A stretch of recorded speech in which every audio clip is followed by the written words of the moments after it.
Good morning dear students. आज हम पढ़ेंगे आपके हिंदी के पाठ्य पुस्तक का पाठ 5 जो कि कक्षा 4 का है। भारत कोकिला और सरोजनी नायडू।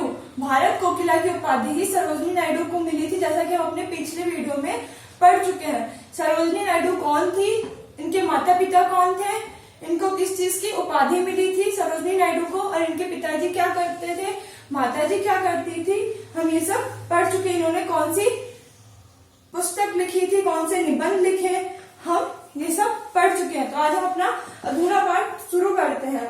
हैदराबाद के निजाम तो इतने खुश हुए कि उन्होंने सरोजनी नायडू को छात्रवृत्ति देकर इंग्लैंड पढ़ने के लिए भेज दिया।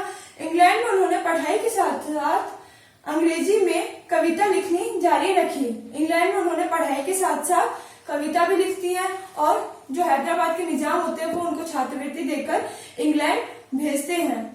भारत लौटने के बाद उन्होंने गोविंदराजुलू नायडू से विवाह कर लिया।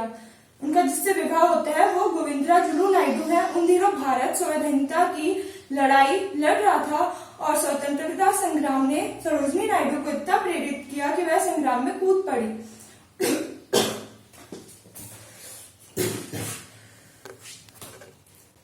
उस समय भारत स्वाधीनता की लड़ाई लड़ रहा था, और स्वतंत्रता संग्राम ने सरोजनी नायडू को इतना प्रेरित किया कि वह संग्राम में कूद पड़ी। जब भारत था वो स्वतंत्रता की लड़ाई लड़ रहा था, और सरोजनी नायडू उस लड़ाई में सम्मिलित हो गए, शामिल हो गए। उन्होंने आंदोलन में हिस्सा लिया, और वह 1902 में गोपाल कृष्ण गोखले से मिली। 1914 में महात्मा गांधी से दक्षिण अफ्रीका यात्रा में मिली। 1916 में नेहरू से मिली। आंदोलन में भाग लेने के लिए सरोजनी ने अन्य महिलाओं को भी प्रोत्साहित किया। उन्होंने आंदोलन में भाग लिया, परंतु उन्होंने अन्य महिलाओं को भी प्रोत्साहित किया कि आप भी भाग लीजिए। उनके गीतों ने देशवासियों को जागृत करने का काम किया। उन्होंने जितने भी गीत गाए वो देशवासियों को, मतलब जो भी भारत के लोग थे, उनको जागृत किया। गांधी जी उनकी योग्यता से बहुत प्रभावित हुए।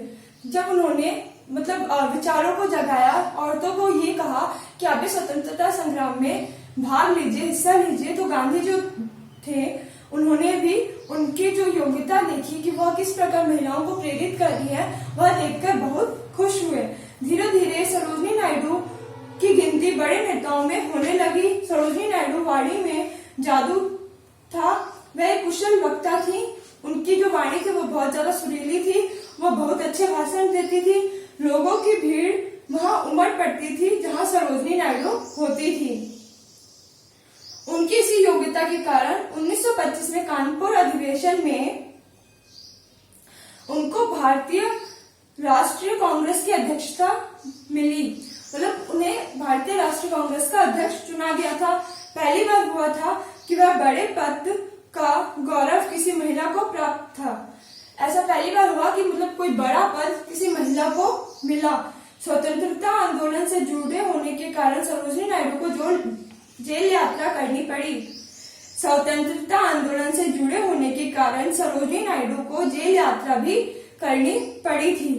1930 में नमक सत्याग्रह, 1942 में भारत छोड़ो आंदोलन, उनकी योग्यता, प्रतिभा, नेतृत्व और कार्य कुशलता की छाप भारतीय राजनीति पर पड़ी। उन्होंने नमक सत्याग्रह और भारत छोड़ो आंदोलन में भाग लिया था। 15 अगस्त 1947 को भारत स्वतंत्र हुआ, और भारत स्वतंत्रता की पहली महिला राज्यपाल बनने का गौरव प्राप्त हुआ। वह भारत जब स्वतंत्र हुआ तो पहली महिला राज्यपाल बनी। उन्हें उत्तर प्रदेश का राज्यपाल बनाया गया। 2 मार्च 1949 को उन्होंने संसार को हमारे लिए अलविदा कह दिया। वह लड़ाइयां लड़ती रही और संसार को अलविदा कह दिया, लेकिन अपनी कविताओं और गीतों में वह आज भी हमारे बीच अमर है। उन्होंने 1949 2 मार्च को भारत को अलविदा कह दिया था, लेकिन वह हमारे बीच अभी भी है, क्योंकि हम उनकी कविताएं आज भी पढ़ रहे हैं, हम उनके पाठ को आज भी पढ़ रहे हैं, जिसके कारण हम उन्हें अभी भी याद करते हैं, और वह हमारे बीच में अभी भी हैं। तो हमारा पाठ अब समाप्त हो गया है। हम इस वीडियो को यहीं खत्म करते हैं।